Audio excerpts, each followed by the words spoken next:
पहाड़ों के बीच बसा था एक छोटा सा गांव रामपुर।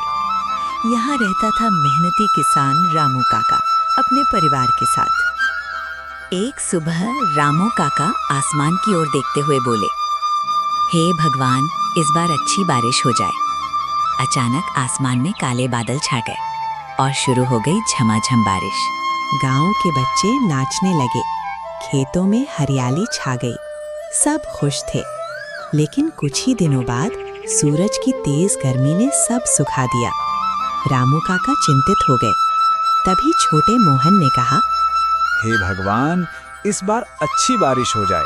बाबा, हम बारिश का पानी जमा क्यों नहीं करके? गांव वालों ने मिलकर तालाब गहरा किया और इस बार बारिश का पानी बचा लिया।